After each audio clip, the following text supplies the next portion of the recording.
Welcome to another Red Dead video on guide for gold and experience for ranking up.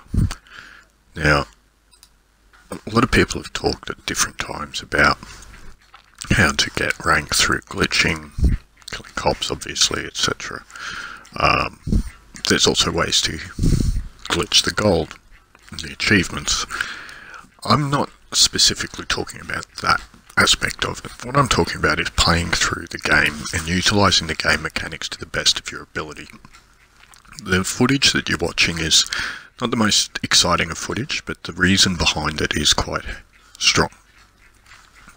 The main reason that we're looking at all of these various achievements is that throughout gameplay you will complete a number of these naturally. You can also actively go looking to complete these. Each of these is worth an amount of experience and an amount of gold when you reset them. Now, depending on the achievement itself, it can be easy, it can be hard to achieve. Some of them are quite simple. If it's not resettable, you won't get gold for it, you'll just get a buckle. But if it's in a resettable award, you will receive 0.2 gold each time you reset the award. The other thing to take into account is that each of the steel, nickel, bronze, silver, gold stages of the awards is worth experience. Now that experience adds up. It's 50, 100, 250. Is it 50, 100, 250, 500? Anyway, by the end of the award, when you reset it, you will have earned 1,000 experience for resetting the award. Or completing it, I should say. When you reset it, you get the gold. You can reset each award that's resettable 10 times. What that means is that each of those awards in-game is actually worth 10,000 experience and 2 gold bars. This is important because there's something like 500 awards in the game, and most of them are resettable. A number of them are quite easy to get very early on and to run through and achieve, as I'm showing you here. You can also do your general gameplay, which is what this video is about, and achieve these awards. You can boost your gold income, you can boost your experience gain, just through playing the game and utilising the game mechanics and being aware of the award system and how to utilise it correctly. So multitask when you're doing things. You're hunting, you see a herb field, gather the herbs. Some of the more important ones to take note of when we're going through is the gathering 1,000 herbs and selling herbs to the doctor. The other ones that you'll notice when you're hunting and fishing are collecting animal parts, selling to the butcher. Dynamiting fish is also a very easy one that's often covered on videos and YouTube. One that isn't often mentioned is small game with a bow. You can do that with normal arrows, but obviously if you want to get the best result out of it, you would want to use small game arrows, which are level locked and do cost quite a bit to buy the recipe from the fence. I think it's about $350. There's also combat awards for killing 1,000 enemies, killing 1,000 enemies with a rifle, with a pistol, with a revolver, a shotgun, a repeater. There's headshot kill achievements with each of the weapon types. There's headshot kills in general. In your camp you have crafting items 1,000 times at your campfire. This includes ammunition, tonics, making food with mint or thyme or oregano. All of these things count towards that and will add up to that achievement being completed. Collecting items from your lockbox. When you purchase things through your catalogue, they go into your lockbox.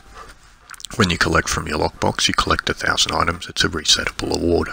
That's another 1,000 experience and 0.2 gold each time you do that. Additionally, with the lockbox, there is another aspect to that that you can link together, which is the purchasing and utilizing of consumables, such as gun oil, obviously cans of food and cigars and cigarettes, alcohol, etc.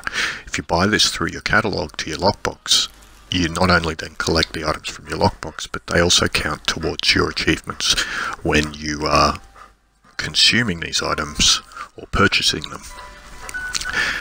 There is also achievements for trade, as I said, selling items to the doctor.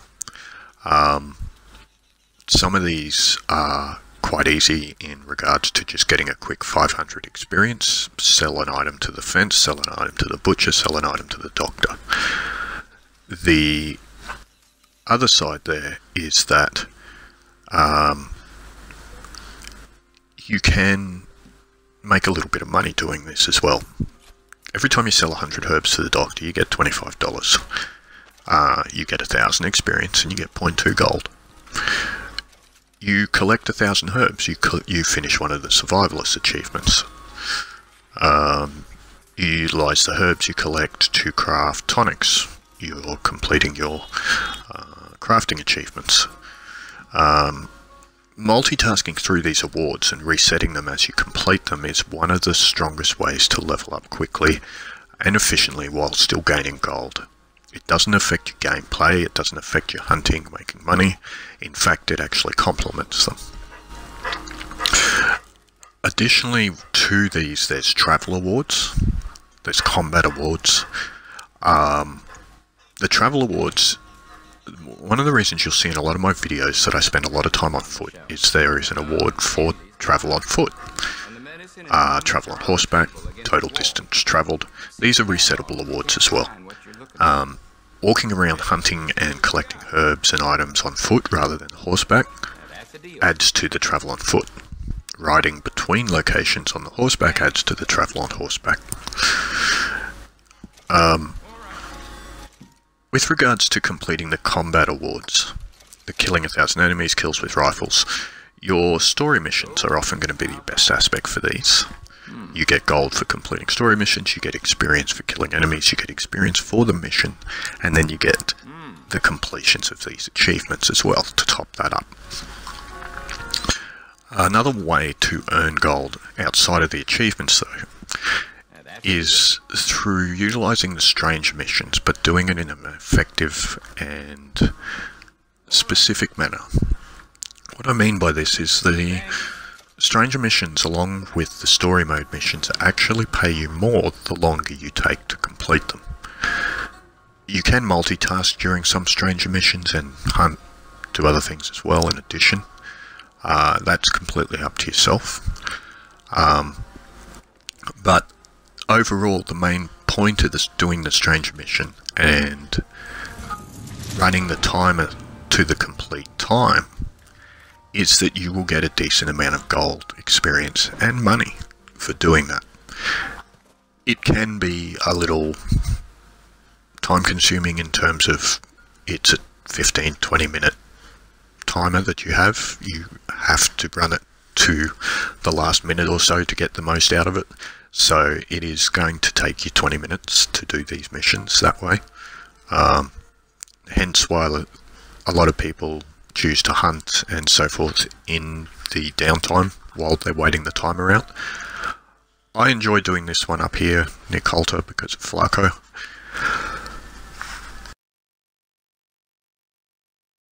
The missions themselves up here are generally you're left alone for most of them. People don't come up here very much.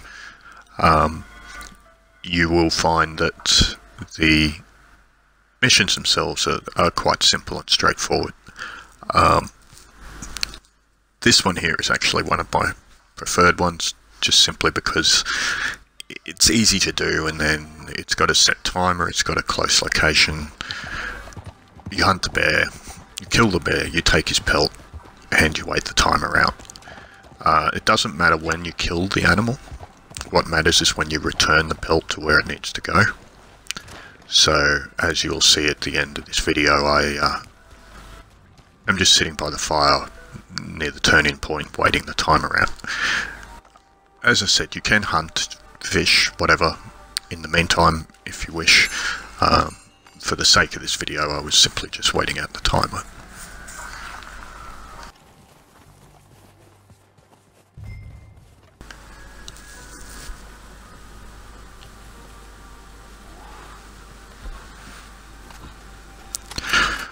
Up here near Coulter as well, there is some travel awards.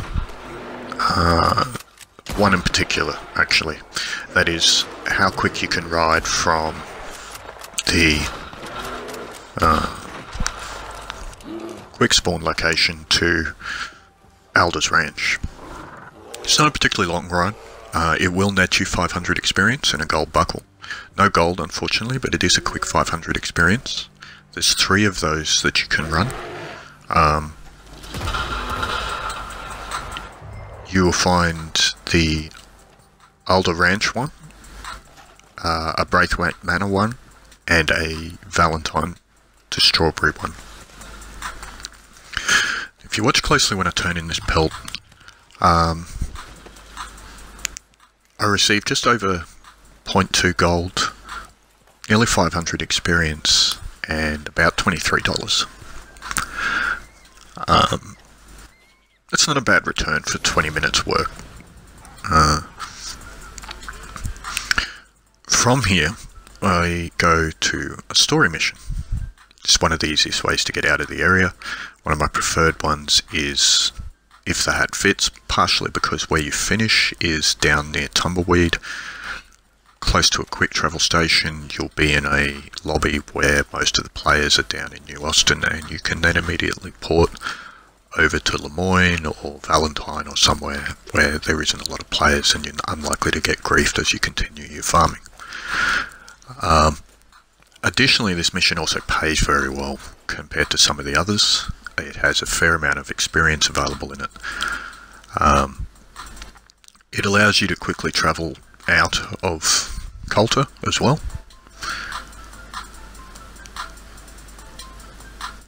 Now, the important part with regards to the story missions is headshot kills using special ammunition,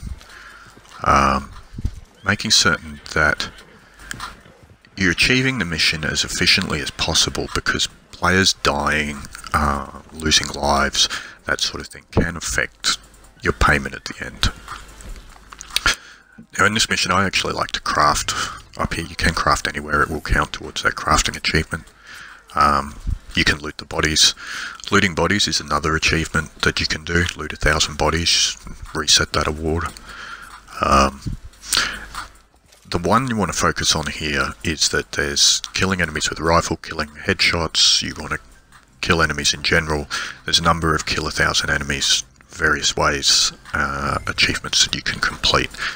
Not only that, but you do receive gold and money and experience for completing the story mission itself. Each kill with a headshot with special ammunition will net you 15, 20 experience points, sometimes more, sometimes a little less. That is on top of the XP that you see at the end of the mission, when you see your 200, 300, 500, whatever you receive as a mission completion. That's only a mission completion bonus. It's not the total XP that you earn through the mission, which means that while you're going through the missions, you're actually earning the majority of your experience.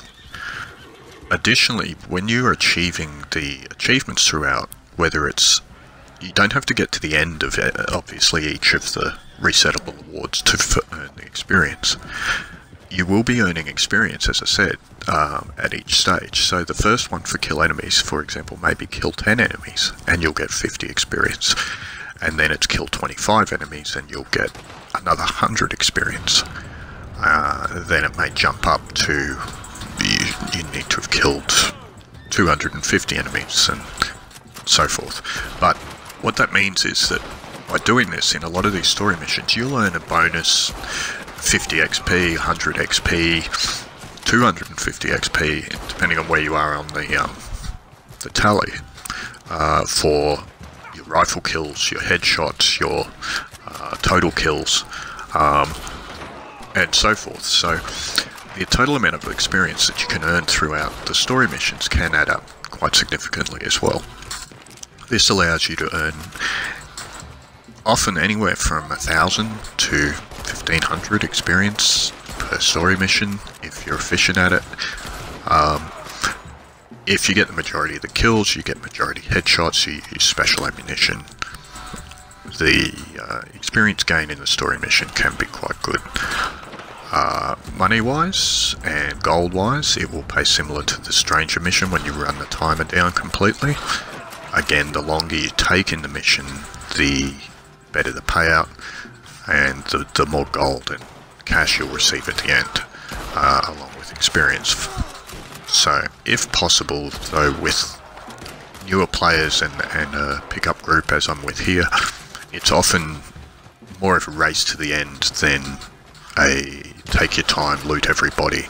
If you can do it with a group of friends, take your time, loot everybody, try and get as many of the achievements completed as possible just through your general gameplay, and you will find that your gold and your rank increase dramatically faster than they would just by trying to focus on one thing.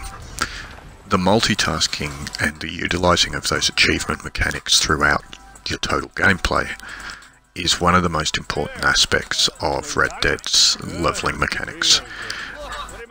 If you pay attention to that and you play through, you should start to see a significant difference in, one, your enjoyment of the game, and two, the speed at which you rank up, the amount of money you have available, and the amount of gold that you have.